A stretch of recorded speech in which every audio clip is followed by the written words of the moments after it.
Greetings, fellow Gothamites. We're back to talk about Episode 7 of Fox's retelling of the Dark Knight mythology, entitled Penguin's Umbrella. So join us as we venture into Batman's birthplace.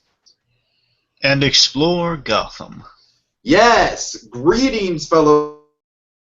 Okay, here we go. Here's the part that I messed up. Tiki here. And BlueDragonFive.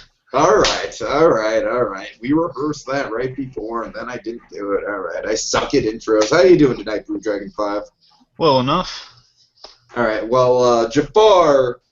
Oh, that rapscallion vizier. Actually, Tiki, let's call it Barbara. Can we just call it Barbara instead? Do you want to call it Barbara? Do you want to play Barbara?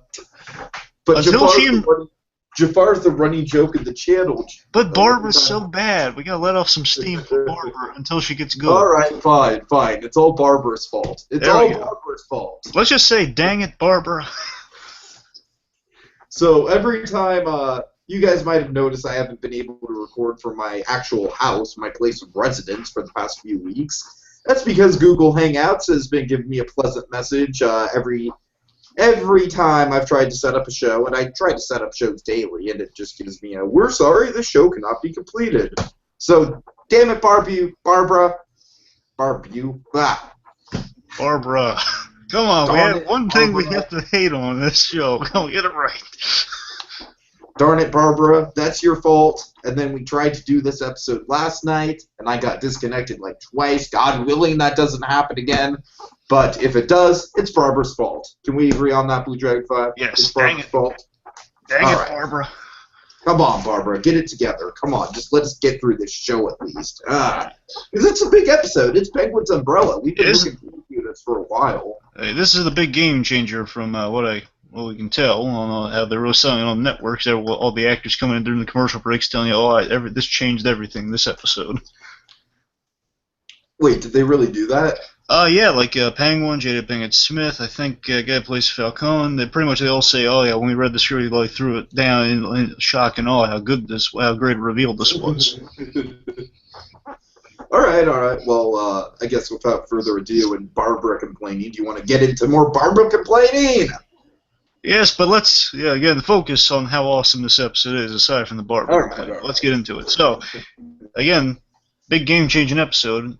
Was brought in by a cliffhanger, an awesome cliffhanger that really psyched me for this episode just in the promo itself. Just last episode, Gordon's getting arrested, Essen and Bullock go to the rescue, they're trying to get into an argument with Montoya and Allen. They're pretty much saying, oh, he killed Cobblepot. He says, no, he didn't. Yes, I did, Harvey. No, I didn't, Harvey. And then who can save... Of course you did it, partner. Who can break up this madness, and what can happen now? Hello, I'm Oswald Cobblepot. Man walks in himself, and then Bullock's none too pleased and says, you son of Harvey! Arms come out and separate the two. Awesome cliffhanger. We come in from that. And how do we start this episode, Tiki, visually? We see the namesake of the episode, Penguin's Umbrella. He's strutting his proverbial feathers. He's walking down. He got some mob henchmen on his side. Then we hear...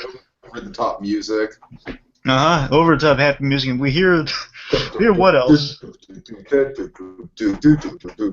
we hear what else? Fish, and she is none too pleased. He's still alive!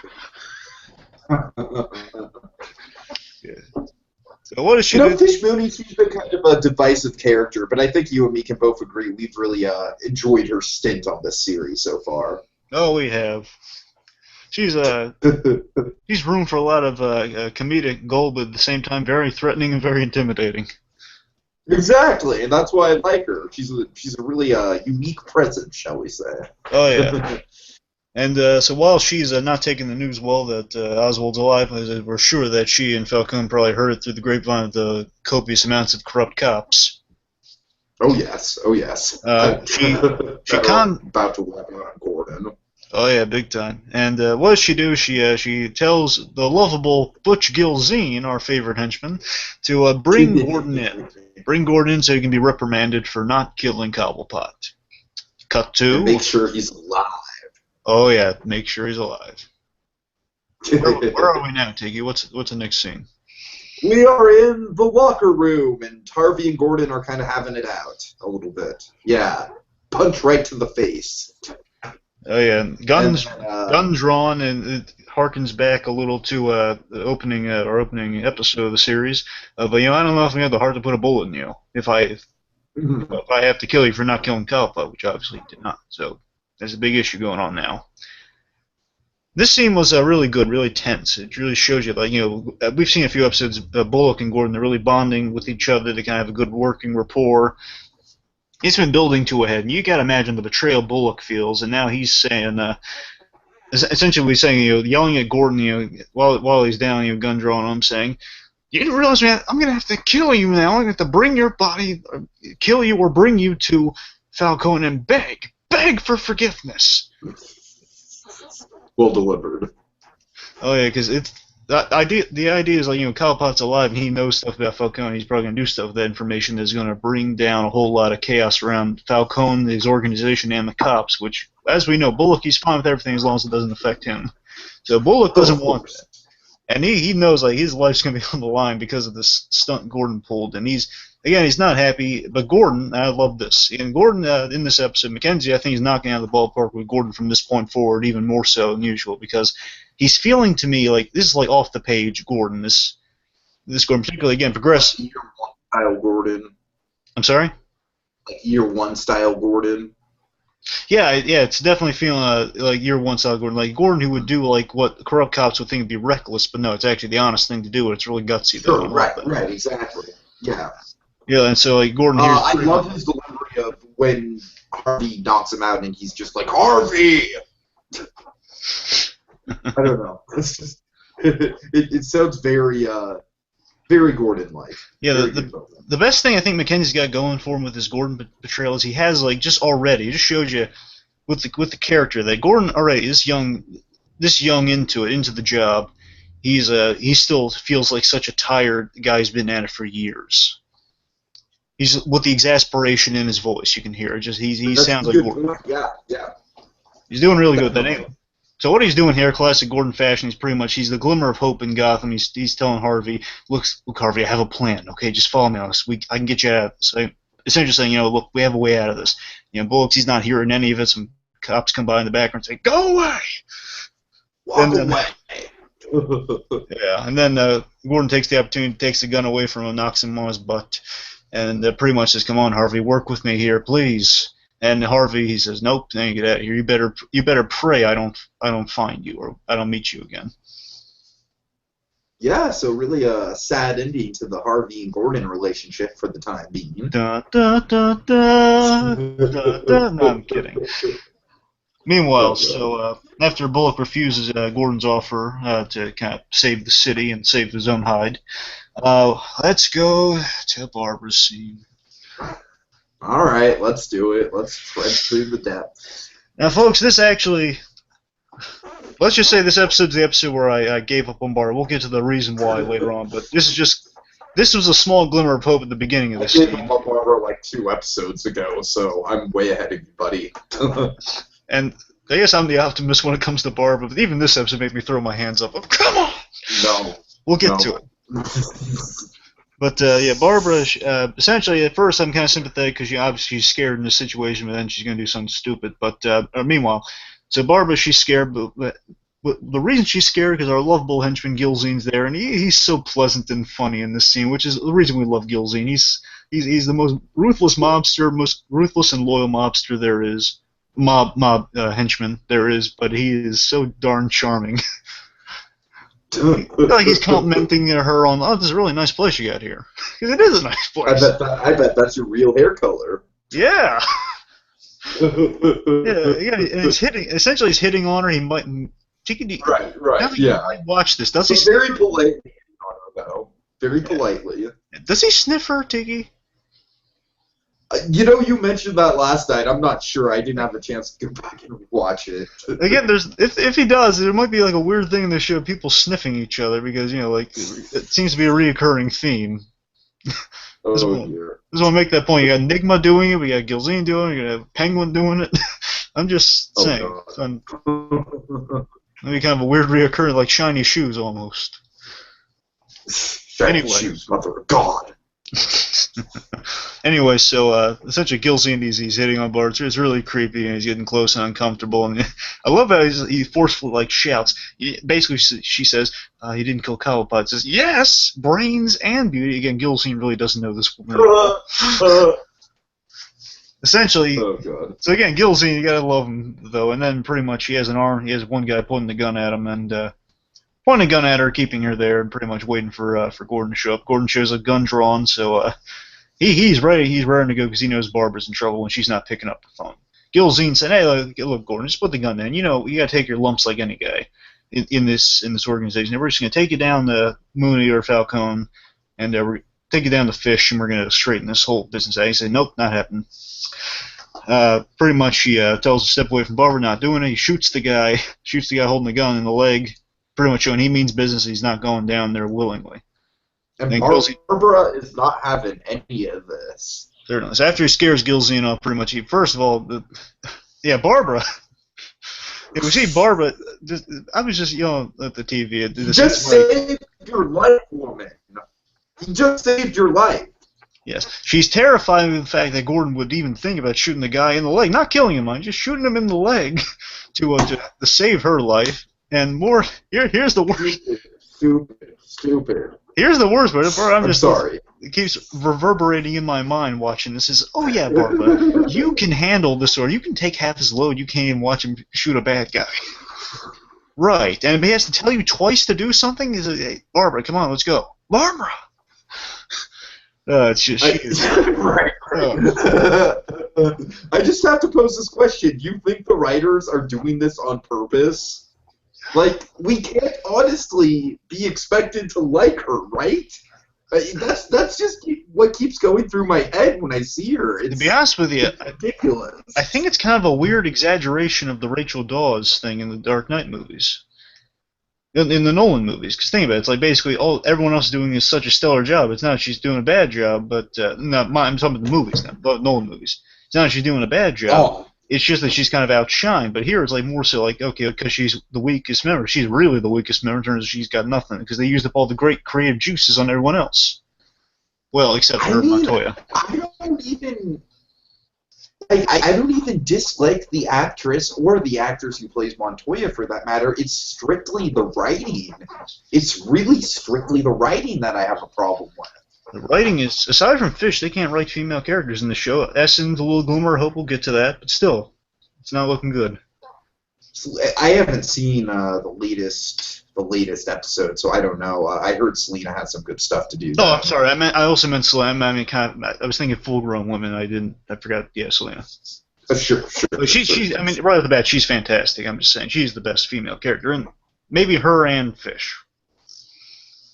Anyway. Yeah, well, Fish wants to kill people with her bare hands and teeth, so I think that qualifies her for best female on the show. Anyways, you know what I wrote in my notes about Barbara? I say, what a baby, Babs.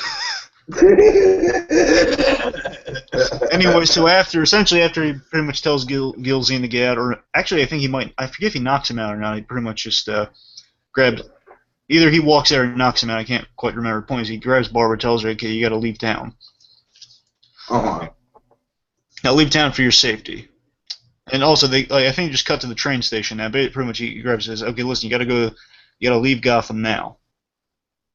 No, I'm sorry, I'm mixing things up. They're not a train station. He's just in the apartment telling her.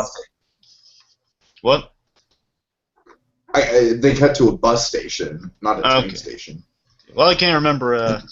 I think later on it's the bus station though. So I mean, right now they're not in the. They're just in the apartment right now, aren't they? Well, yeah, but you said they cut, and they do cut. But they cut to Barbara getting on a bus. Right. So pretty much Gordon saying, again, Gordon doing the smart thing here is figuring, okay, let me take the only leverage anyone has on me and get it out of here, so I don't have any targets that things can make me a weakness here. Mm-hmm. Pretty much, okay, the only person anyone would have over me is gone, so that means I'm clear, I'm good. Jeez. Pretty much giving the blame. If Barbara doesn't want to go, he says, "No, you have to go, Barbara. And listen, if you don't hear back from me in a few days, do not come back to Gotham." That might be intentional by the writer saying, "Oh, please don't come back to Gotham, please." But Yeah, no, they even cut to the Gotham logo right after we see Barbara get on the bus, as if like, oh, all right, Barbara's gone. We're stoked now. Gotham, yeah. oh yeah, that Mondays are is. going to kick ass. As always, but I kind of like, just again, forgetting all the stuff we do know about Barbara, is the fact Gordon tells his loved one, hey, listen, I might not make it out of the situation. I don't care what you're going to say, but listen, just do not return to the city. There is no hope. If I'm gone, there is no hope in this city. Do not return here. I love you. Do not return here. Essentially, that's kind of heroic, though. Again, what he's fighting for in terms of Barbara, not very much, but, you know. Yeah. Anyway, Well, yeah, I mean that's always a problem on this show, though, is the fact that Gordon is just going out of his way and getting into life-threatening situations for this woman who is just the worst. She's dumb as a sack of. She's just awful. She's dumb as a sack of bricks. Anyway. Oh god. Continuing forward, then, what's our next scene, Tiki?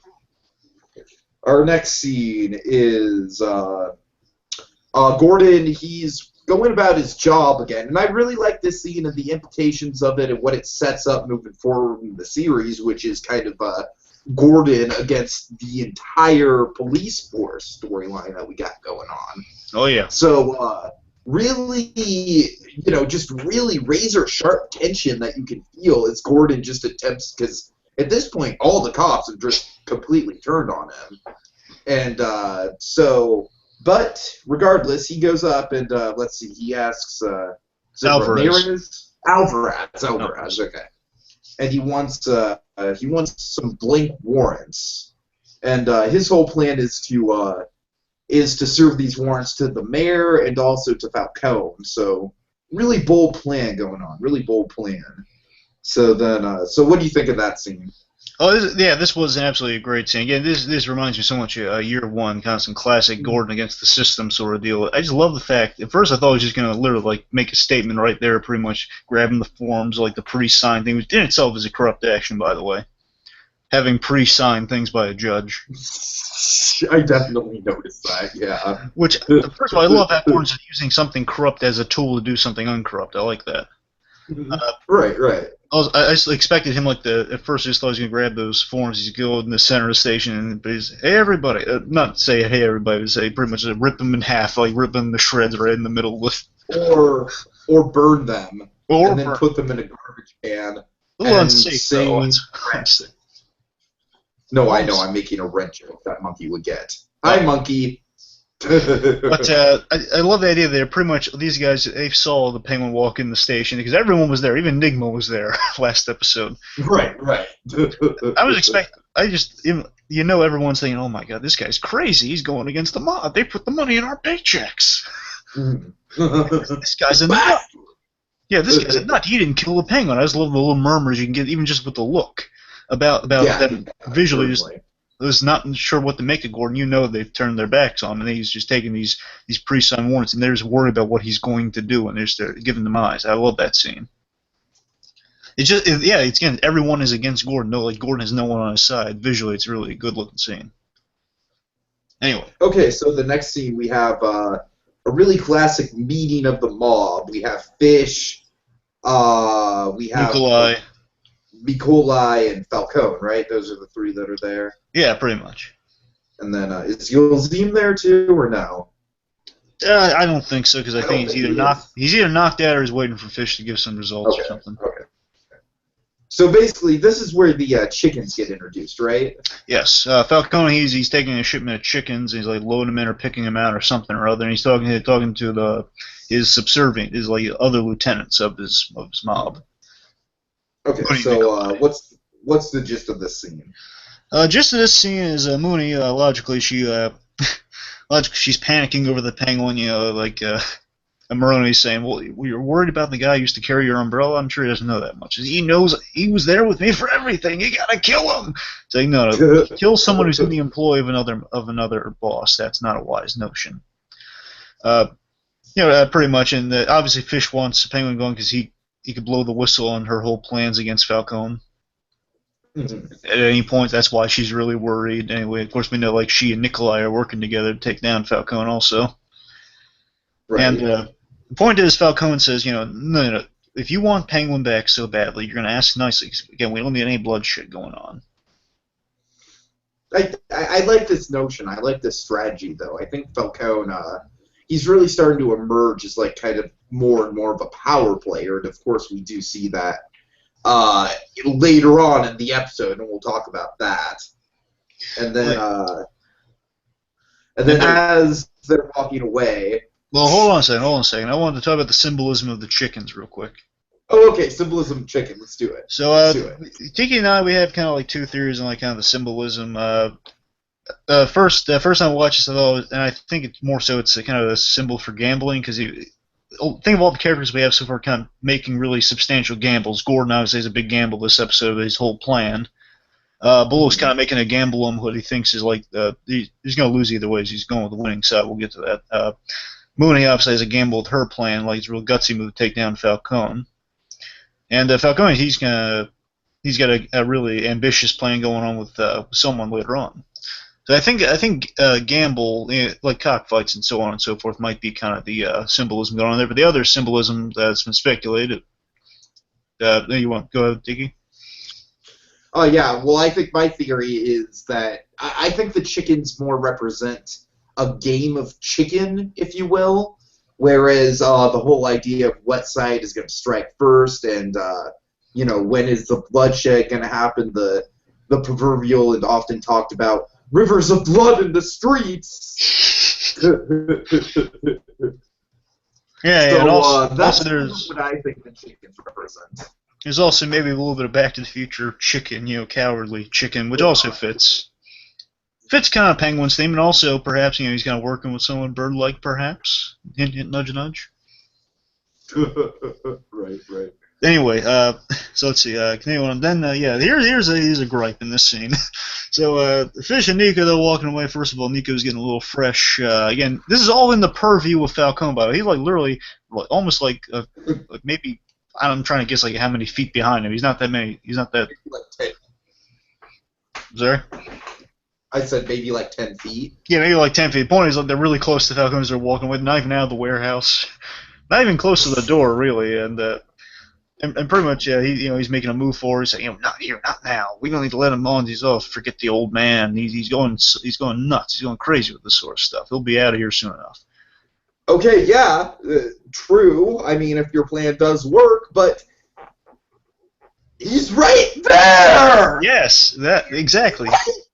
Yeah. And here's the thing: don't talk about your whole power play to get rid of the old man right there when he's behind you. Stupid. Yes, and here's the big thing. I mean, I'm saying that close to the exit. Why don't they just go out and talk about it? But I think the only reason I think they're actually in there, they kept them inside talking about him because they wanted to get a shot of them looking at Falcone holding the chickens. That's the only reason. That's stupid. Why would they talk about it? It's probably an echoey building too. Why would you? I know, right? Why would you talk about him that close to him? Like he's literally right behind you. It's ridiculous. Well, I personally think all of the Nikolai and Fish stuff has been pretty flawed. So yeah, not the most subtle plan in the world there, Fish. Yeah, and also. They make reference to the fact that obviously Mooney's girl she has kind of in Falcone's ranks as his girlfriend Liza. She's pretty much Nikolai makes mention of she's or Fish makes mention that Falcone hasn't done anything with her. I'm suspicious of what he's got cooking up. He knows something. He's not using her for anything. I mean, having her cook and clean. Not a girlfriend at all. So, maybe he's into that sort of thing. I don't know. So pretty much, they have a feeling Falcone's up to something. They see him playing with chickens. Meanwhile, all right, this is a great scene. It's kind of broken into three parts a little bit. So it starts with Essence going up to Gordon, and she delivers this great speech that, in spite of not being on Gordon's side, kind of is sort of the building blocks to getting to like her. And, she just says how basically what Gordon's doing is crazy and no one's going to help him and she won't help him. And you and me, we both love the delivery when she says, No one's going to help you, Jim. I won't help you. Oh, yeah. So I gotta tell you, from this point forward, a moment coming up, she's really gonna win us over as a character. So far, she's been kind of standard, a bit of LaGuerta category, you know. But pretty much, there's some really good lines in this scene too.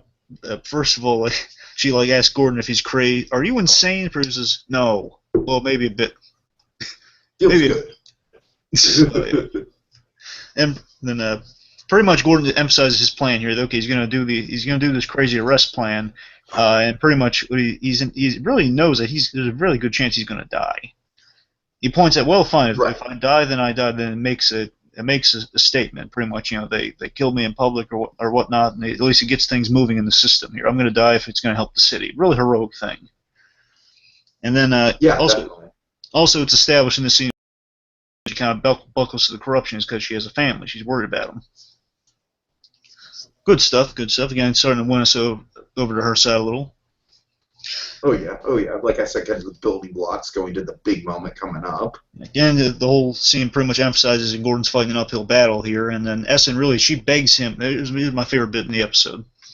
She says she begs him to leave, and in a classic kind of a Western style, it just feels so true to the Jim Gordon character at its core. Yeah. Like Gordon in this series, we know he's been away for a while in war, and he's coming back to the city, and just he sees the state of disrepair the city truly is in. So I wonder what Gordon's Gotham was in his mind before he left. That's what I really want to know. But that's interesting. Could we potentially see a flashback? That'd be great. I want to see that Gordon as a kid and see his father in a flashback. That's what I really want to see. But yeah, but anyway, so the line is pretty much says, "I'm not leaving." It essentially says, "Gotham's my home. It was my father's home." He says, "This is my home. This is my father's home. I'm not leaving." That's such a Western. I love that. Meanwhile, who enters, Tiki? Oh, I should have mentioned, Falcone said he's bringing a specialist, and that specialist's name is... I glossed over that a little. Victor Zsasz. He's bringing Victor Hello, everyone. My name is Victor Zsasz. I'm looking for one man here, and the rest of you won't be heard. I'm just looking for one man. If you can point him out for me, it'd be greatly appreciated. And also, as you mentioned, Zsasz walks in with some girl lackeys. Two female. This is like the one flaw of this scene. They're dressed a little campy. It's like it might be intentionally campy, like in the '60s show, the henchmen would always come in threes. I don't care about the way they are. My big issue with it is that you got Victor Zsasz. He doesn't need henchmen that's what. Yeah, I'm saying the women are kind of a gimmick here. That's what I'm saying. They're like the freaking the hipster demon chicks from Scott Pilgrim. Maybe. I'm thinking it's just I can't really comment on it, but. Oh, you need to see that movie. I was just thinking about that. You need to see that movie, but that's a whole different thing. I know I can't stand Michael Cera though. That's I don't know. No, you need to see that movie. Point is, Mr. Zsasz. That's a different discussion though, but you need to watch that. All right. Point is, Mr. Zsasz is such an awesome character. I mean, it's one thing just to give him some henchmen, like do some extra gunmen, but. Still, I mean, does he need like flamboyant girls? Like they're dressed, they're scantily clad, they're all like in the background, like they're knocking cops' hats off seductively or stuff. You know, first they're toying with the cops, and come on, you're on business. Like, come on, Zsasz is being very professional here. You're taking away from his point. Zsasz is literally going out of his way to be professional about the situation. Which, by the way, let's talk about Zsasz real quick here. So this interpretation says in this moment here he's about to pretty much he's saying I'm looking for a man, and they all look, they don't like literally point out, but they kind of look towards Gordon in the office with us, and pretty much just love his ass kind of mouths, "Thank you, hey Jim." Oh, and this moment got me so psyched in the promo because this struck me as this is my kind of bad guy. Right. Oh Jim, hey Jim. Oh yeah. Pretty much getting Gordon's attention. Meanwhile, Zsasz, he feels like he has such, kind of like the Joker in Batman the Animated Series, he has such restrained madness behind. Like you can see the eyes are kind of bulging out. He's got like this madness behind him. He's held together by a string. Right. Essentially, and the vibe I'm getting off Zsasz here, this is my ideal vibe, is that in the comics, Zsasz is far more crazy. In the comics, pretty much doing his whole he cuts himself to mark the tally of his victims. And in the comics, like, he's going like shirtless because he has so many marks on his body and wants to show the marks. Like, he's going around like, basically wearing shorts all the time. Cutting victims and calling them zombies. So he's completely lost it normally. And I like the idea that Gotham's kind of like a precursor type show. We see Azaz, who in this really kind of mob-emphasized Gotham, like corruption and mob-emphasized Gotham, that maybe he started out as a mob enforcer with his little quirk of marking victims on himself. Right. I mean, it kind of reminds me of, honestly, Dexter Morgan collecting the blood samples or something. Well, like any serial killer. Same sort of vein. Yeah. Certainly. But I like the idea. That the idea I hope they go with is that as time progresses, as the city kind of becomes overrun with the freaks, or as the mob starts to die out, his sanity will devolve more and more, and he'll become a monster, a freak himself in the future. The way I like to think of it, or maybe I think he's already like halfway there. I mean, regardless, yeah. Or Falcone's assistant didn't even want to give him muffins. Yeah, I mean, don't get me wrong. I mean, worst comes to worst, I'll fully take this Zaz. This is kind of a cool take on Zaz himself. He's being a little more held together than usual as part of a mob affiliated guy. But still, I mean, I'd be more than open to seeing him kind of get a little crazier like the comics as over time. You know what I mean?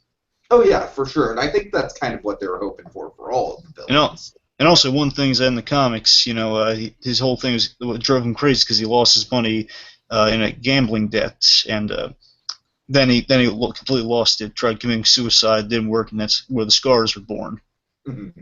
And also in the Arkham games, Penguin's responsible for he ran the casino where he lost his money. So maybe in the future. Oh, that's interesting. Or basically, if they tied in Penguin a little more to him going more crazy over time, that could be kind of neat. Anyways. Totally see that. So mild speculation. Anyways, the point is Zaz is really cool, and I want to see more of him. Yay. So so Gordon comes out, and oh man, this is such a great scene. Gordon comes out, and he says, there are 50 cops. Basically, Zaz says, we want you to take a little ride with us. He says, no. So, Jim, alive means many things. Missing limbs still counts as alive. Yeah. Gordon says, there are 50 cops in here. Make a move. Now, I love this moment because, I mean, this is like the visual representation of, all right, this police force is corrupt right here. Oh, yeah. But I love how it was built up because it's another one of those things where in the trailer we do see that, and you're just expecting this massive firefight between Zaz and 50 cops. And then instead, what do we get, BlueDragonFive? All the cops, after Zaz, after a moment passes, Zaz he looks around and pretty much, can everyone please leave? I mean, can everyone leave?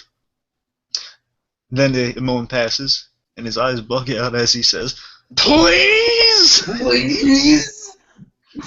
They all stand up and they leave the room. Gordon and Essen are the only people left in the room. And in that moment, Essence becomes a likable character. Oh yeah. Now, see, all I really need from Essence is a little more bit of development. Spice her up a little. Like, give her someone that's just not the one complaining about a lot of bad press. So pretty much here, she's starting to evolve as a character. She's willing to stay there with Gordon to go with this firefight that's about to transpire. And pretty much Gordon, again, knowing she has a family, and then she's worried and she's scared, pretty much says, "No, look, I got it. Just get out of here. It's fine." Yeah, I love that moment. I love the whole thing. It was really well executed. And again, those two characters really had a really good bond in the comics. So I wonder if they're going to do it like a different way than usual. So I'd be open to having a friendship develop more than anything. I'd still be open to seeing them hook up, but that's just me. I don't know. We'll see. Well, it's up in the air. It's talk for episodes down the line. Anyway. Certainly.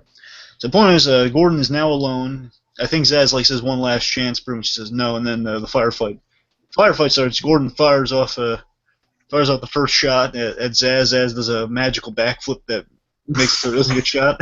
Then it starts. Bullets are going off everywhere. Barrage of bullets. No one's hitting each other at first. It's like hitting the desk, hitting everything. Mm-hmm. I love to see the aftermath of cops looking around at their desk and, oh yeah. Man, they shot my lunch. No, I'm kidding. But no, a serious firefight's going on here, and then pretty much Gordon gets hit twice. Like, oh no! Gordon's hit. It's not good. It's not pretty. He's limping down the stairs. They're following him, and they're in the parking lot. And Gordon's he's playing a game of duck and dodge in between, weaving in between the cars under the police cars, leaving a trail of blood. Zaz is really hot on his trail. He's about to get him. He's like literally behind the trunk of the thing. Female cop who should be Montoya notices this. Oh God! Really, BlueDragonFive. Really? In the animated series, she's a beat cop. I'm just saying. Doesn't she just get shot in cold blood, though? Fair enough. I mean... I mean, really? You think Montoya should just be shot in cold blood there? I believe this Montoya we actually have should be. Actual Montoya, no. I think that Barbara has many more problems than this Montoya does. I'm not saying that this Montoya isn't terrible. I'm just saying, I don't know. We'll get into it. Anyways, the real Montoya shows up. Well, yeah. So the point is, the female cop serves a distraction before Gordon's about to get made. He's trying to make a break for it. A car pulls up, and we think, oh, is it Bullock? Nope, it's Crispus Allen doing something for the first time. Woo! Good job! And Renee Montoya, and pretty much they're providing some cover fire. They open the door to get Gordon out of there pretty much in nick of time. And Zaz is left alone. He's left unsatisfied, and he notices the female cop is pleading for, like, please don't kill me, please. And he shoots her point blank. And what does he do? What Zaz does best. He makes a mark. Rolls up his sleeve, takes a box cutter. We know how dangerous box cutters can be from Breaking Bad. Takes a box cutter, makes his mark, and he says the really chilling line, 28. Just shows you how early Zaz is in his career. He's only on mark number 28. It's going to be awkward when he gets to 37.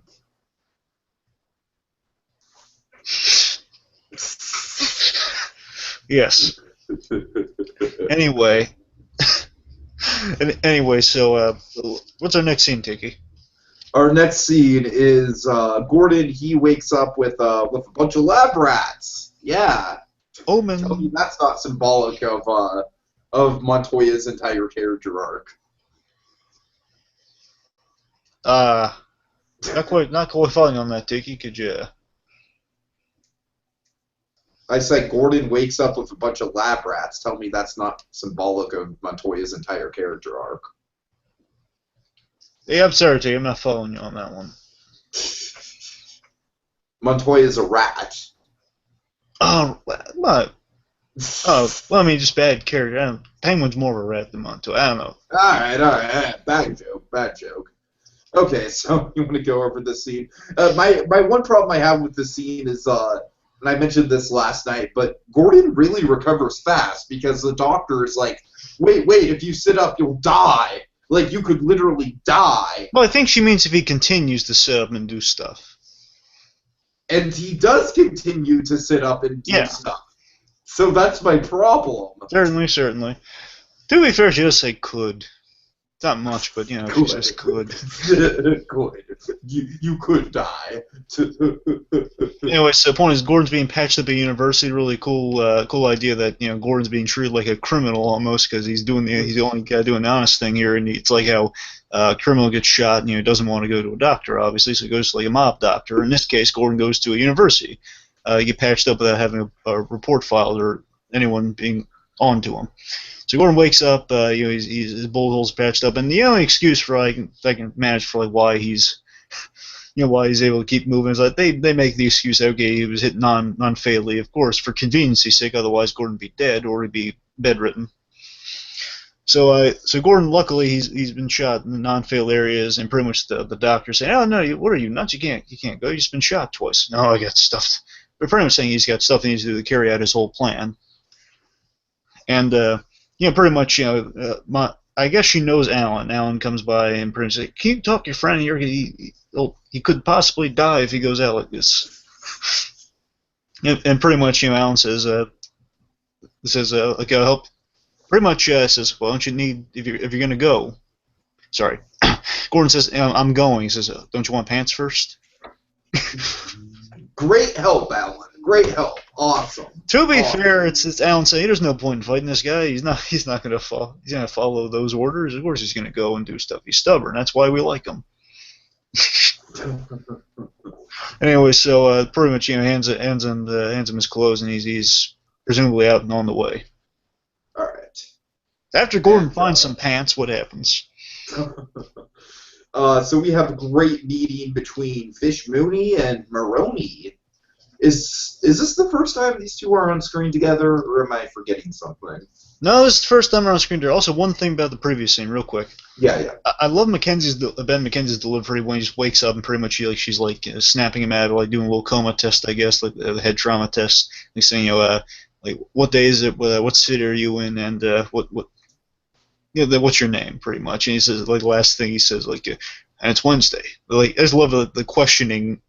The questioning sounded like he says, it's Wednesday. Sorry. Silly thing. I like this. That strikes me as such a Gordon delivery, that line.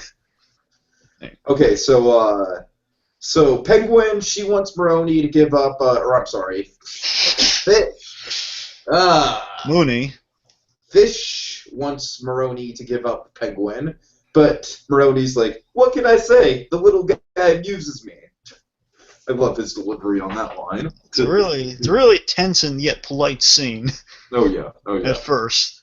Now Maroney latches on to when Fish mentions respect, and Maroney's like, that I could do. Penguin, get out here. And so basically what happens is Maroney just forces the Penguin to apologize to Fish. She won't bite. You won't bite, will you? No, but she will kill him with her bare hands and teeth. Certainly. Well, it is biting. Yeah. Anyway, so pretty much Penguin offers an apology in a way only the Penguin could, saying, "Oh, Miss Mooney, I am so sorry if I've caused you or Don Falcone any disrespect. You have my sincere apology. It was not my intention. Please take my apology." Something I didn't mention last night's show. We have a great Fish line where she calls him a scaly-faced bitch. Just a load of malice in that line. Loads of malice. Pretty much. Anyway, so the point is, Maroney, he's not handing over Penguin. He's issued his apology, and Mooney just says, "Okay, bloodshed then. You're not going to hand him over bloodshed then." And then of course, Penguin says, "I'm sorry you feel that way, Fish." And she doesn't take friends call me Fish. She grabs him, scratches him, and then says, "Only my friends call me Fish." And I think that's when the aforementioned scaly-faced bitch line happened. No, she said that before that. Oh, did she? Okay, I'm sorry. No, maybe. I'm not sure. I can't. Yeah, I'm not sure either. Anyway, so the point is, Maroney's laughing. He's yucking it up. Maroney's always yucking it up. We love Maroney. Of course. Anyway, so let's see. So after a little friend chat, meanwhile we got Gilzine. Gilzine, he's driving his van. He finds some lovely ladies, not just ladies, sisters. He finds some nuns, and a little bit of a flamboyant '60s homage, perhaps, with a really dark twist to it. It really reminds me of Nolan. Like, it really reminds me of something Nolan would do. It's a bit of like the whole grenade gag in the Dark Knight. Right, yeah, exactly. So very much he makes a roadblock. So again, out of this meeting going south between Fish and Maroney, Gilzine is apparently abducted these sisters after being sort of played. "Hiya, sisters, how's a chicken?" So Maroney's Maroney's gun shipment's coming by, but they can't cross the bridge because there's a whole row of nuns, quite literally praying for their lives, chained together. Okay. Truck stops. Pretty much, they steal the gun shipment. I love this scene. This scene's great. Gilzine's talking to the two guys driving the truck. Pretty much says, "Okay, well, you tell him that you send the message to Maroney that we're not letting them through. Basically, you don't hand over Penguin. You're not getting your shipments in through this way anymore." And it says, "Okay, so you guys want to get beaten up, or take your lumps, get beaten up, or bullets, or bullet wounds?" It says, "Well, why do we have to get hurt?" So you know what? Just shoots him because apparently this logic just—it's like Gildy doesn't want to bother explaining why the ins and outs of the mob business. He just shoots him because they irritate him. That's what you get for being a wise guy, essentially. Really funny scene. Like, I love the mundanity. I love Gilzine doing that mundanity. And then we get another really funny scene. Yes, and, Maroni is not pleased, as you can imagine. He's $3 million in the hole because of these guns. I believe it's $3 million. Yes, and what is his theory on why they want to get to Maroni's business so hard? Essentially, Maroni's smart enough to realize. Again, Maroni, he is a brute, but he's a smart brute. He realizes that he has leverage here with the Penguin, because obviously Penguin knows stuff, as we definitely know that Mooney doesn't want getting out and sees him as an asset. So obviously I don't want to get rid of this guy in addition to the fact that he amuses me. He's an asset, and Maroni has any power whatsoever. He's gonna keep that just to have any sort of leverage over Falcone, even though it's really unnecessary. I'm saying in the whole grand scheme to this point, it's actually unnecessary. Well, I mean, in the grand scheme, like, we'll talk about the grand. Of course, I mean, I'm just saying there's so many grand schemes going on. It's hard to keep. The point is, he boils it down to, well, I got the golden goose. They're jealous because I've got the golden goose, and then. Isn't that right, Penguin? Honk. Oh yeah, that's right, sir. Honk honk. Wait, what? Oh, you know, like a goose. Honk honk. And I love this. I love. Doesn't he just? Doesn't he delivery of like when he suddenly gets it? He's like, okay, honk honk, honk honk. Doesn't he just say? Doesn't Penguin just say in response, honk honk? And Maroni's like, wait, what? So he's, like a golden, like a goose, honk honk. He says, oh. Honk honk. Yeah, honk honk. Yeah, he gets it. Frankie is not pleased by this. No, he is not. I love the dynamic between Frankie and Penguin. Yeah, Frankie doesn't appreciate good humor, apparently. No. But meanwhile, okay, we got our scene. So it's nighttime. We're in front of Wayne Manor. Okay. So Montoya, to her credit, again, just bear in mind, folks, we've seen the episodes past this, so we know that's one step forward, 2 giant leaps back with Montoya. Yes, but I know the implications of it. So. Yeah, just bear in mind with us, folks, that Montoya, in this moment, she's taking a step in the right direction, apologizing. Not good enough, but I was grabbing on anything good with Montoya because it's been such a long time. You see, my problem with this is that even the actress's delivery is kind of stale. She's just kind of like, well, I'm sorry, and I'm very glad we're on the same side now. And yeah, maybe I let my feelings for Barbara get in the way. You think? Maybe. You think, baby? She went to you twice. You went to her twice. Come on. Anyway. So yeah, no, I don't even really consider this much of a step in the right direction. It's, to me, this still, even when I was watching, I was like, okay, you saved his life, so that's the plus I will give you in this episode. Yeah. But this isn't cutting it. It's certainly what you do in the next couple episodes. Yeah, I'm just saying, the only step, when I say step in the right direction, again, I'm operating off very little good stuff with Montoya, very extremely small amount, like Grinch's heart-sized. Original heart size here, pretty much. Like, Montoya. It's just the only good thing we have. Montoya is okay. Well, now she's not being completely stupid. And that she now knows the truth. That's something. And now she's at least trying to make an apology. That's saying she said Gordon's like, that's all the good stuff we got in Montoya. That's pretty much all the good stuff we're going to get Montoya for a long while. That I think the way they could have saved this, Tiki, I kind of mentioned this before. That I think the way, if she just like literally just kind of cut through like the whole fake niceties in this moment, pretty much just said, hey, listen, I screwed up. I know it. I got it. I shouldn't. Pretty much saying, look, I got it. There's nothing I can do to kind of erase what just happened. Let's just move on. Let's move on. Let's work together. Let's change the city because we both want to do that. I went about it the wrong way. I see together we can benefit off working together. Let's do that. Essentially, they would say along those lines. It might be a little better. But they did not do that. And we got a moment of comedy where, again, before Crispus, I feel so bad for Crispus and more so than Montoya because Alan, he's there and he has potential because apparently he's the, it's not for much, mind you, but he's a more competent out of the two. Not much saying that, but still, he looks like he seems more friendly. He seems to actually care about the job. Right. But, again, he has nothing. There's no room for him to do anything apparently. So apparently, he does his one thing. He gets taken out by Alfred. Alfred like holding a knife to him, pretty much. Really awesome moment. Alfred just showing his bodyguarding techniques. You remember Alfred is ex-military after all, ex-British military after all. Uh-huh. So Alfred pretty much he looks in the car, loves him, he says, "Oh, Gordon, it's you." Saying, "These men with you?" Saying, "Yeah, they're with me, Alfred. It's fine. We're here to see Bruce. Essentially, we're here to see. Can we come in?" Gordon has really a good heart-to-heart with Bruce here. I'm just saying the logic is definitely flawed in this scene, but it's emotionally good. No, yeah, I mean, I'll give you that. Like, it's kind of like what we've been saying since the beginning with Montoya. Like, why didn't Gordon want to work with them before then? I mean, I guess Because they're incompetent. Well, why did Montoya and Allen want to work with Gordon then? That's the question we should be asking. That's definitely a good question. The logical thing would be, okay, hey, look, a newcomer to Gotham who hasn't been, to our knowledge, hit by the corruptions. Let's try to reach this guy. Right. And of course, the other logical stuff would be, hey, let's just tell him what happens in the scene. In the scene, essentially, Gordon's telling Bruce, hey, listen, because I might be in trouble. He tries to dance around the whole mob's directly after him and stuff, pretty much saying some bad stuff's about to happen. He's like, don't treat me like a child. Okay, the mob's after me. And I'm going to make a bold statement here. I might not be around. Mm-hmm. Essentially saying, well, listen, I'm going to leave your case, though, in the hands of these guys. These guys, I can vouch for them. They're honest. They're not corrupt.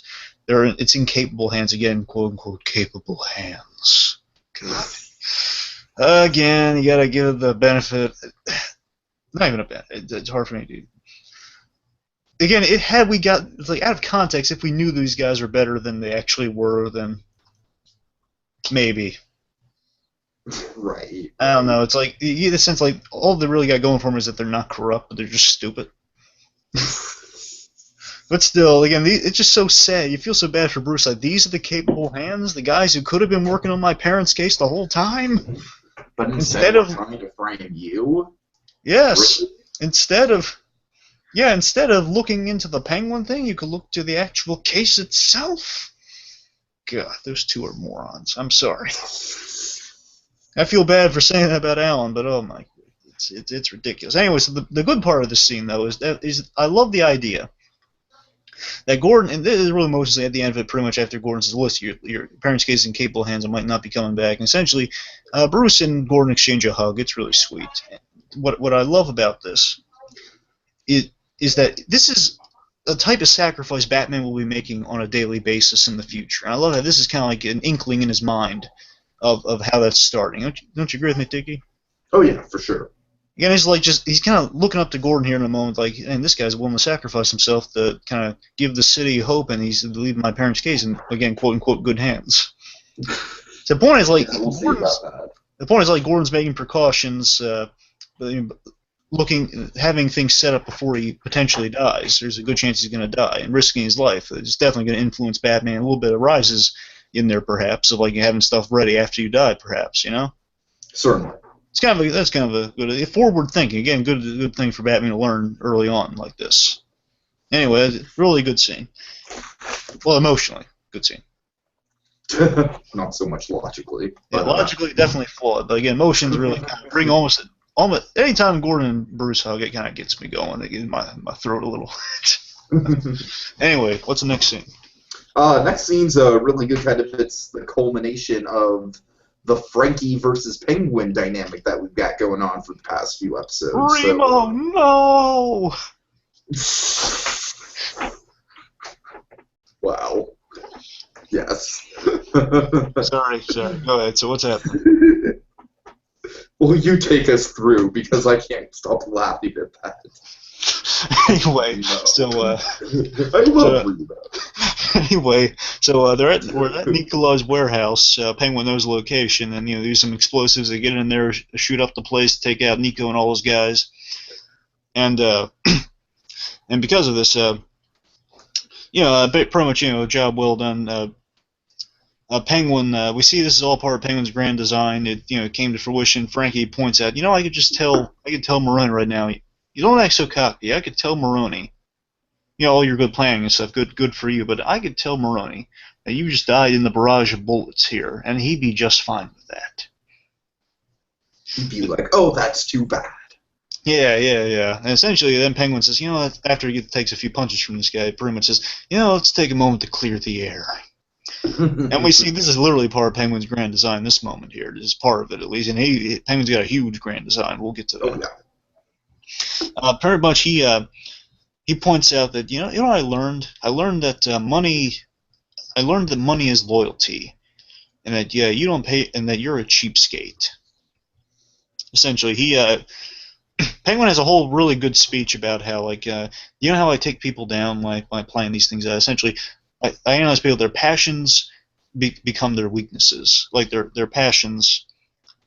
Love is the greatest. He analyzes what people love most, and he uses that as a weakness. Essentially, passion equals weakness. And Frankie loves money, therefore he is a cheapskate. He doesn't like parting with that money, and he doesn't pay his henchmen enough. So Penguin, in this moment during his speech, commands his men to hold Frankie down pretty much, and hold Frankie down pretty much, and about to kill him.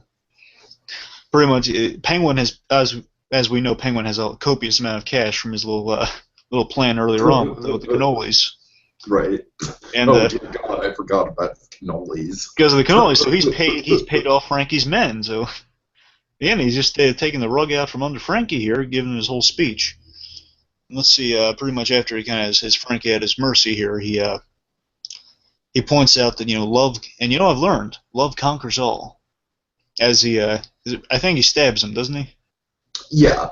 As Penguin loves to do. He stabs him, and pretty much he gives him like a Godfather-style head kiss. And I love that the henchmen are looking at each other like, oh man, this guy's kind of weird. Right. He's maybe sticking a little bit too much by the books. Yeah, a bit of theatricality and deception, Taste for the theatrics. Oh yeah. Anyway, so that's such a cool idea. It's kind of like what Frankie just proposed there. Penguin's literally using later on to a T. That. Yeah, pretty much he's just going to mention he got caught in the crossfire, pretty much. Sure. Really good scene. Anything you want to say on it? No, I'm fine. Meanwhile, speaking of the loss of a lieutenant here, what have we got? Well, we've got a meeting between two giants. We've got a meeting between Maroney and Falcone, and they want to stop the bloodshed. And so... They've lost both their lieutenants, which, by the way, creative way to get Penguin bumped up to the Fish Mooney position for Maroney. Indeed, and I did not notice that until you pointed it out last night when we attempted to do the show. Thankfully, the connection's working better tonight, but yeah, no, that's a good point. That with Frankie out of the way, Penguin really does have Fish Mooney's position on the other side. So really intriguing stuff here. So shows you how far he's come along from this guy holding the umbrella to now number 2 for another big mobster. For sure. I think you understand the Indian Hill stuff a little better than I do. So why don't you take us through that? Yeah, sure. So in exchange, essentially, Falcone says, okay, as a showing of peace here, I'm going to let you keep the Penguin. You can keep the Penguin. We don't have to go through any of this stuff anymore. But in exchange, I would like something in exchange. Is some land, perhaps, because you some of the Arkham land we both share now. And pretty much Maroney agrees. Like I think Falcone asked for like a certain land, he turns him down, but then Penguin whispers something, and Falcone takes notice of this, by the way. Penguin whispers something into Maroney's ears, and pretty much he then mentions like, how about Indian Hill, and like the Falcone's men mentioned, no, like Fish mentions like it's a toxic waste dump in Arkham, pretty much, like it's worthless land. And then I think Falcone says like nothing is worthless, Fish, or something along those lines. Pretty much says he'll take it as a show of respect. He'll take that land. The two of them exchange some like loving mob pleasantries, like the kiss and the group hug essentially. And I love how Maroney's just like, it's all love. It's all love. Certainly. And also Maroney says, what are you going to do about Gordon? Because there's nothing more dangerous than an honest man, which really thematically ties into our big reveal at the end, by the way. Oh yeah, big time. Really good foreshadowing. And good parallel between Gordon and our informant. Definitely. Meanwhile, so what we got with Gordon, speaking of him? Okay, so we have the awesome shot of him suiting up and getting a big old gun ready in the back with the clock tower in the Yeah, background. clock is ticking symbolism. Oh man, I love that shot. And Oh, yeah. then The we best have scene in the episode. so Harvey, he comes Drunk as a skunk. Oh yeah. It he Prostitutes in tow. he introduces us to the Duchess. So essentially, if I may. Oh yeah, go for it. So yeah, so Bullock locks on the door and says, "Jim, it's me. Don't worry, I'm not gonna kill you." I should, but I won't. Yeah. Pretty much, Bullock.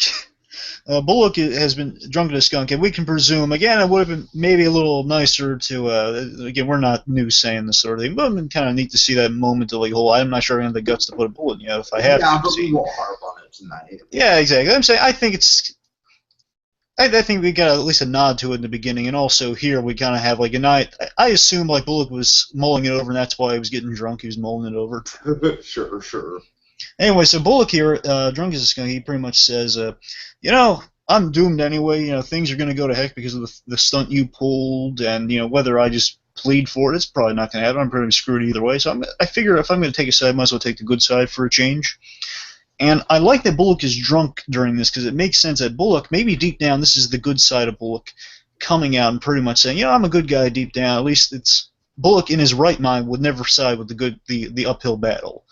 But he's doing it out of his drunken state, which is like his morality's coming out when he's drunk, and I think that's funny. His vice is giving him good direction.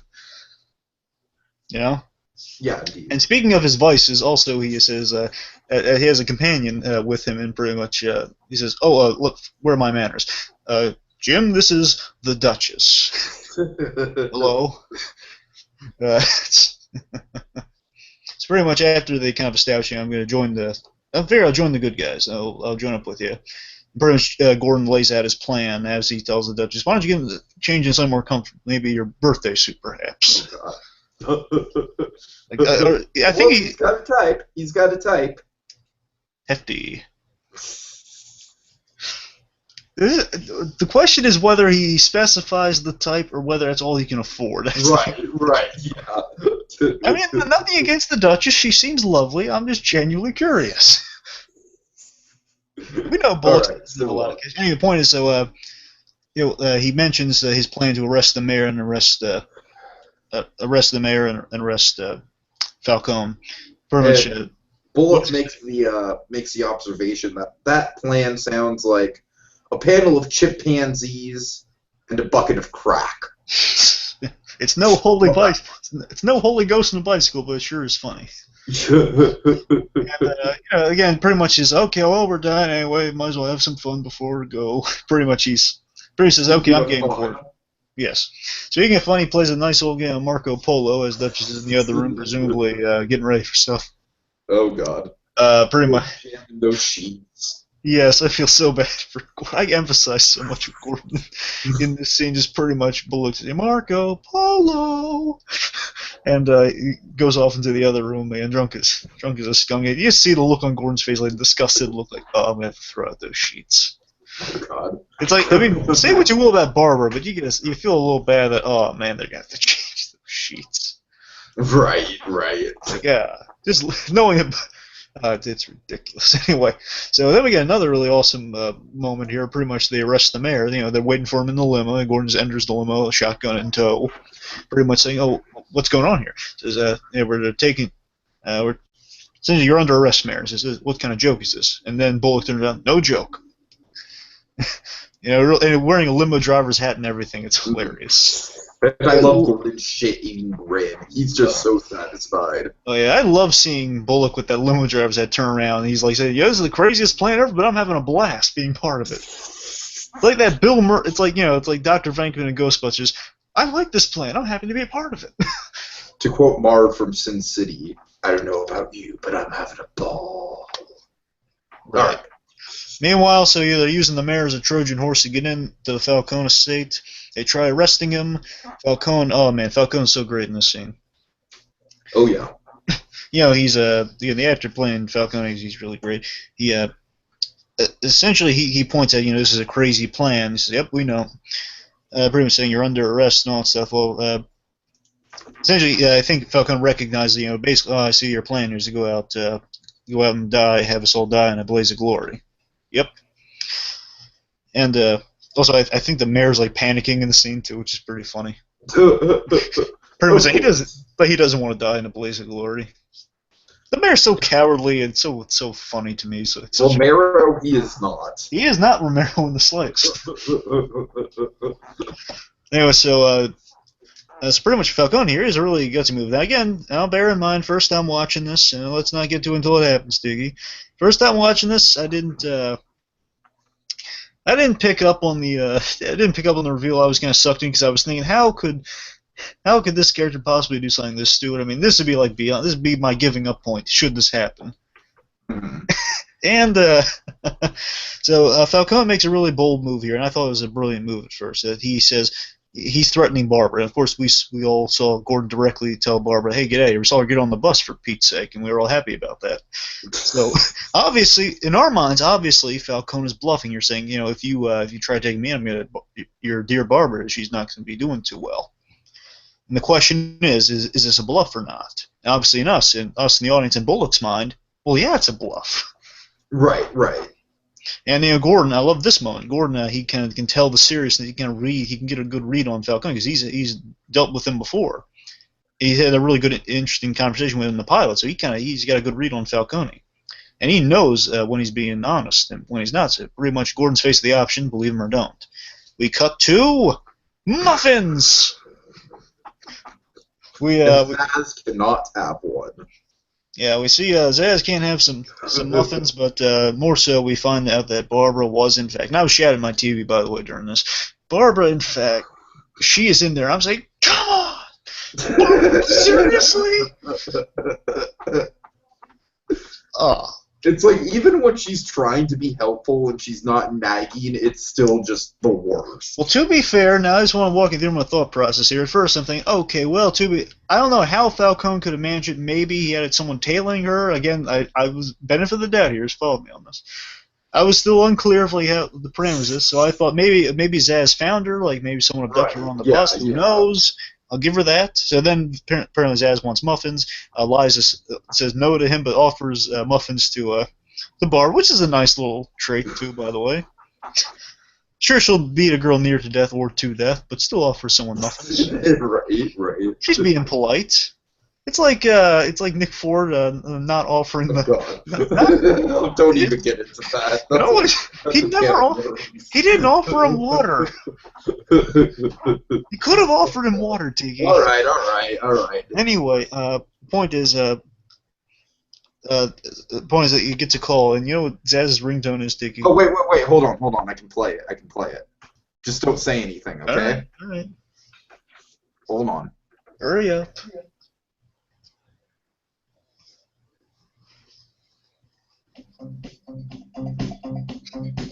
Get the call.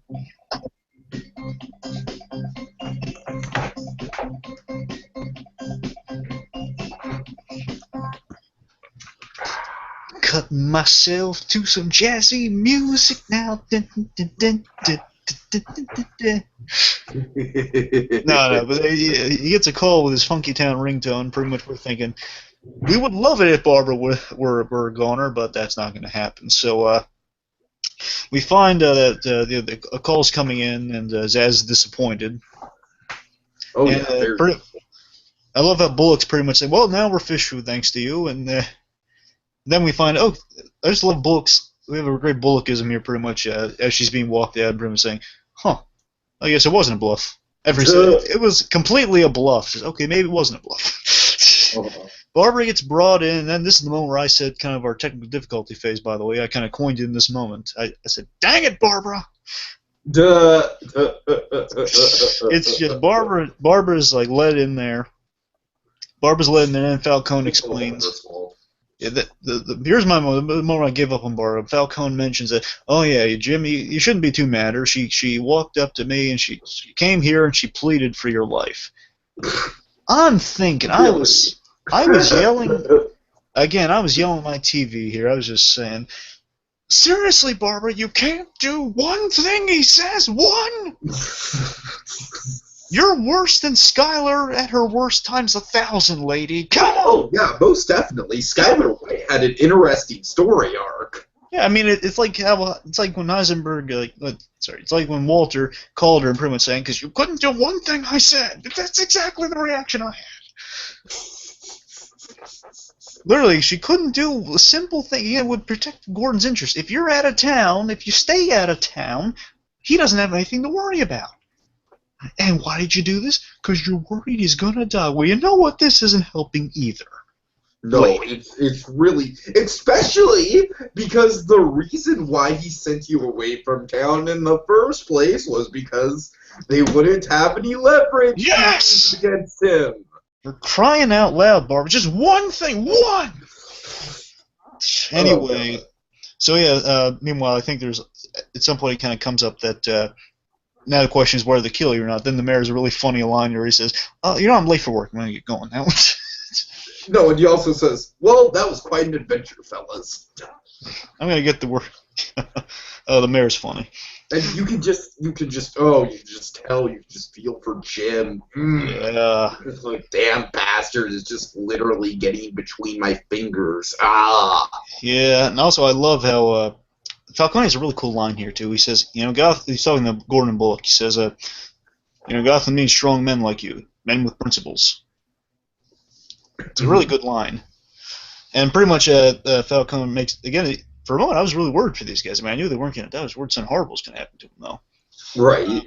Pretty much Falcone says, you know, I wish I could just, you guys are good men. I don't want to kill you here. If you could just realize, Jim, if you could just realize that the enemy is anarchy. Not the Batman villain anarchy, but the concept of anarchy. The enemy is anarchy, but I've tried to explain it to you as he's referencing the pilot, which is a cool moment, by the way. Oh, yeah. And also, Bullock here, this shows you how great the bond is between Gordon and Bullock here. Bullock just kind of interrupting this flowery speech, pretty much saying, hey, do I get a last meal or do I have to hear you talk? And then Falcone, this is a great moment, because again, before a big plot twist, and I took this for its face value here, I'm still impressed by it. That Falcone says, you know, well, Jim, you just showed me something. You showed me that you trust my word. And it's a good first step, if anything. Right, and right. pretty much says that's reason enough to. I guess that's reason enough for now to let you live. He says, "Okay, go before I change mine." And like they're saying, "What?" You know, like Zaz is like raising an eyebrow, like, "Wait, what? I was waiting for you to kill him." Oh, that was just so sad. This ruined his whole day. And I love how like he says, basically says like, "Shut up, Zaz," or like, "Quiet, Zaz." And Shut up, you. yeah, and I love how. And I love how Gordon here, again, Gordon being the great guy he is, he says, hey, what's the catch? Whereas Bullock just wants to get the heck out of there. And Falcone has a really cool line, too. Again, Falcone is just full of cool lines. He says, you know, someday soon, you'll see I'm right. Oh, that's such a cool line. Oh, yeah. The catch is, someday soon, you're going to see that I'm right. Oh, boy, that you're going to need, you need organized crime. You need order to have organized crime. Pretty much, you know, it's a line from the pilot. Anyway, so meanwhile, they're I guess we're back in the Gordon home. Well, I guess the Keene home, and you know what I mean, the apartment. Pretty much, you know, Barbara's starting to kind of. She's speaking for the audience, not much, mind you, but she's speaking for the audience, saying, "I know I shouldn't have done it, Jim," and then pretty much he's just happy to see her sick. Yeah, she again. This this reminds me of Tiki. She's saying, "Oh, I'm sorry, I didn't mean to." When he's just happy to see her safe. This reminds me of her. She is just a dumb kid in this scene, like a dumb kid, like your classic kind of sitcom. She's like, no, I know I should have done the right thing, Father. It's like, just come here. I'm glad you're safe. It's like she's like a daddy's girl here. It's like Gordon's more of her father than her boyfriend in this scene. You know, it's like, oh, I know I shouldn't have done something stupid, but are you mad at me? It's ridiculous. Ridiculous. Stupid Barbara. Anyway, so yeah, we're with Liza for a moment, pretty much. We're with Liza for a moment. Again, Liza's she's making more stuff, I guess, baking more stuff, or finishing her muffins. Falcone comes in. I'm sorry I had to see that. And I love how she calls him Mr. F. Might be a reference to how Harley Quinn calls the Joker, Mr. J, perhaps. Right. Kind of neat, though. His love so she calls him Mr. F. Anyway, so he says he's going to tend to the chickens. Then we get our huge revelation. Huge, Tiki. What happens? What happens? Well, we see a flashback to what Falcone. What? What gets us there? Remember, when he's going out to check the chickens. What happens? Oh, well, I'm sorry. He goes up to check the chickens, and up walks the penguin, and it's a very suspenseful little bit. Oh, yes, the jolly music starts playing yet again. Hello, Don Falcone. Oh, God. And so, I'm sorry, it's been a while since I've watched this. When exactly do we get to the flashback? Essentially, it's our big reveal. It's Penguin and Falcone. They know each other. Well, I mean, they apparently have had. Falcone says it's all part of the plan. Pretty much, yeah, your plan went off without a hitch. And then we get a flashback. Oh yeah.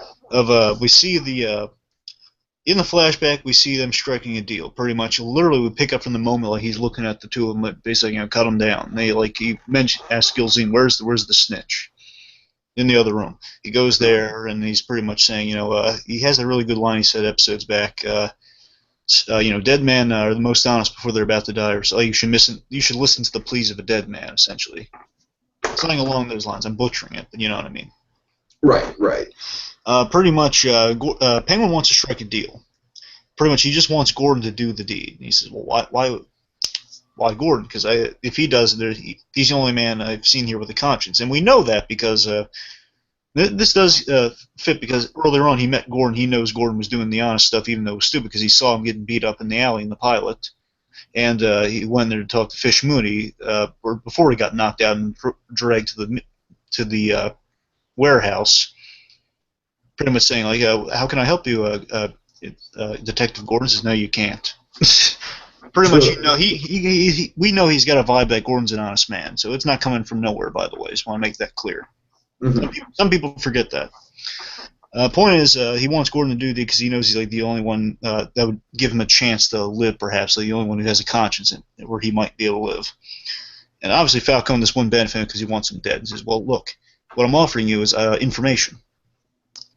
I'll give you information if you give me a chance to live, essentially. Right. Fine.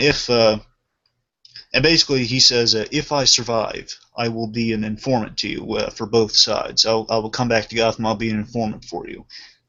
And I think Falcone, again, Falcone's kind of an opportunist here. He really only says no to Fish Mooney. He says yes to everything else. He's kind of a yes opportunist type guy. Sure. And I like that. So really think about this, Tiki. Falcone, he has nothing to lose. So basically, I'll give it to Gordon. So if Gordon just spuckles to me, he shoots him, then I still win. If not, then Gordon's going to interest me. And Gordon's probably going to be interesting to me, and more so, I'll have an informant on my side who can impress me. So either way, it's a win-win scenario for Falcone. Prince. I'll be an informant to you if I come back. And he exchanges his secret. So what's the secret? What secret do you have for me? I'm sorry. I thought you were. No, tell me. What's the secret? The secret is the whole thing about Fish Moody and McCauley, which, I must say they weren't doing a very good job to keeping that secret in the first place. But hey, news, yay! Yeah, pretty much saying that those two are in a relationship and they're plotting against you, plotting to take you down. And of course, this is so fun looking back at the second episode where Falcone's talking about you've taken a lover, haven't you? Mm-hmm. Ah? Right. Pretty good. So Falcone's known this whole time. Really good stuff. Anyway, he grants Penguin his request, so he has Gordon do the deed, which gave him a chance to survive, and he came back. And then we cut to the present right now, where basically, pretty much again, it's all part of the plan, just like you said. So I told you I was good seeing these things. So again, Penguin's proven to be a really reliable informant here. He's planned it from the start. The minute he saw Gordon, he literally planned out his whole thing here. Essentially, Penguin's reason for here's the huge thing. So the only reason I had one glimmer of hope for Barbara in the scene where she's doing something really stupid. Only one glimmer of hope, and this scene kind of squashed that in a good way. Okay. I thought the only reason I was willing to maybe overlook Barbara's stupidity was that, okay, maybe that's the reason Falcone spared Gordon's life, because he said, you don't run into a woman like this that often who cares about you Right. that much. Yeah. Yeah. I hear you. At first I thought that, but then this scene happened, and then basically it's revealed that Blue Penguin. Dragon 5, that would mean that the writers would actually have made Barbara slightly likable. So no, of course that can't happen. Yeah, even if that was the case, I'd still say it's a little convenient that, okay, they have to give her something. Right. This is much better, though. We get here the idea that Penguin, he requested that Gordon be spared in this scene we just saw happen. And, pretty much, because obviously Gordon's about to do something really risky, really stupid that would have got himself killed, and Penguin's looking out for him. It's such a twisted idea. Again, Penguin's kind of his Batman right now, his informant. Well, I'd actually go as far as to say that I think Penguin has sort of a Joker-like relationship with Gordon. What do you think about that? It's kind of, it's a bit of both, actually. It's really interesting. It's kind of its own thing, and I really like it. Yeah, it is, and pretty much the reason Falcone listened to Penguin on this, aside from just being of good service up to this point, was he guarantees. Now, this is important. This is going to be important for the future. He says that he guarantees Gordon will see the light. That he'll be able to sway Gordon. That's going to be interesting to see. So again, maybe it was more of a Joker thing. He's trying to sway him into convincing him of this whole crazy thing. Right. That's interesting. So the point is, so Penguin has been he's been under Penguin's proverbial umbrella. And when I was kind of right when I predicted that Penguin, the title of Umbrella, because we saw the title before this episode came out. That like 3 weeks before, sure. Yeah, like I theorized that Umbrella means like his whole branches of his criminal plan and organization in his mind. Yeah, I think you were right on the money with that. Sure, definitely. And also a lot of other reasons for Umbrella, because Umbrella being he started out in that position, he's the main focus here. Again, he's kind of keeping the heat off himself, or keeping the pouring dread and despair of the city off himself in terms of a rain cloud, if you will. Mm. But yeah, so that was the big reveal that he's informant for Falcone. He's working on both sides, and we really can just pretty much guess that Penguin himself is just pitting both bosses against against each other, so he can take over in the long run. Right? Right. Yeah, for sure. Anything to say on this one? No. It's just a really good reveal. It has it just kind of goes to show just the lengths that Penguin went to, and just how awesome a character they made him. Just really good stuff. Yeah, just thinking about how far back it spans in terms of his plan. So let's see here. So again, he sees Gordon. He sees I guess maybe the moment Gordon just inspects the fact that he hears someone getting beat up in an alley, kind of maybe sparks on the Penguin, because he does look up at him if you really rewatch that episode. He looks up at him. He kind of stares at him for a bit. Right. And right. Yeah. Good point. Maybe he's getting ideas of using this guy in his grand plan, because his grand plan from the beginning we can tell is he wants to get Mooney out of there. So the only thing I'm trying to figure out is if he intends on Mooney, like knocking Penguin out cold and sending him to the warehouse along with Gordon and Bullock. Yeah. No. All good stuff. All good stuff. I guess okay, so let me run this by you. Mm-hmm. So the second scene he has of Gordon, he only has 2 scenes of Gordon in the pilot. Only 2 scenes. Second scene is he walks in there wanting to meet Fish. Penguin's asking what's it about, and he kind of makes like a quick little joke with him. Not even a joke, just pretty much a little bit of comedy, saying, you're like a rambunctious one, aren't you? Almost. Yeah. Almost. Yeah. Like, not the exact line. Pretty much he says, oh, yeah, you're a real dedicated job, aren't you? Essentially. In that moment, I guess he's thinking, oh, man, but he's walking directly up the Mooney here. Maybe this guy's my chance. And obviously, right now, he's going to do something that's going to get him sent to the warehouse. And maybe this is my moment to, if I'm going to get caught, I better get caught now. All right. I'm liking it. I don't know, so maybe he was playing it from the very beginning. If not, then he just saw the opportunity, like when he was at the warehouse, or one of those two. Either way, it's fine. I just love it's such a great idea that we've seen him, but you and I, through all these episodes, have been wondering, how does Penguin carry out his grand scheme of taking over Gotham? And this was a great stepping stone. Indeed, this has been a kind of our game changer. This is like how Agents of S.H.I.E.L.D., when they came back, they started to get, they walked into the slippers of where they want to go with the show now. Like they're firmly cemented into what they want to do.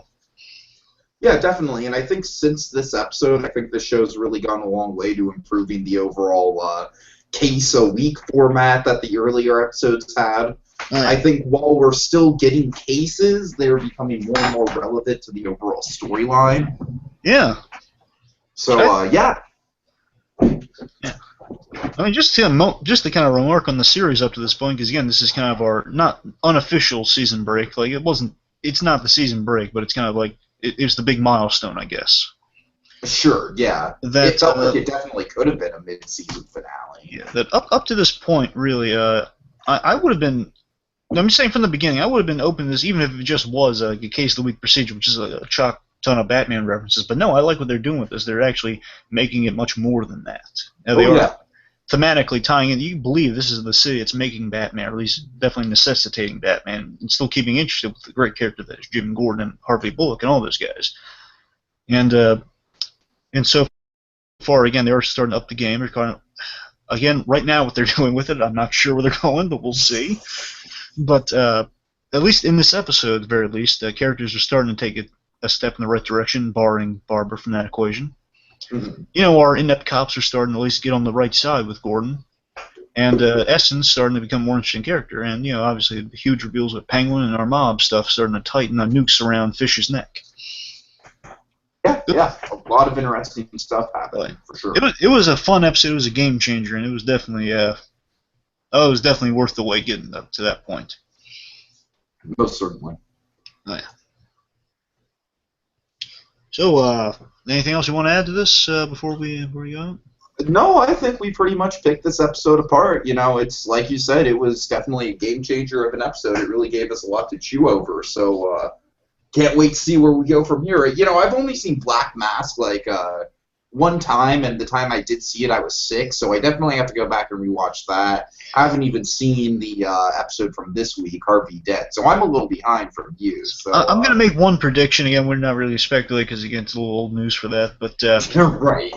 One thing I am going to predict is looking at the other two episodes we have gotten, I'm thinking the episodes have been getting kind of better and better in quality. So I think we're definitely, from this point forward, we're getting even better story. Again, it's like we're getting like a mid-season break early. So I think things are really starting to pick up. They're definitely more comfortable with their writing style now, and at least for the next 3 episodes, they've gotten rid of Barbara for most part. Okay. Well, that might be a reason. Anyway, so I guess wrap up now, right? Yeah. Okay, so remember, kids, no matter how dark and scary the world may be right now, there will be light. There will be light. Until next time, when we go exploring Gotham yet again.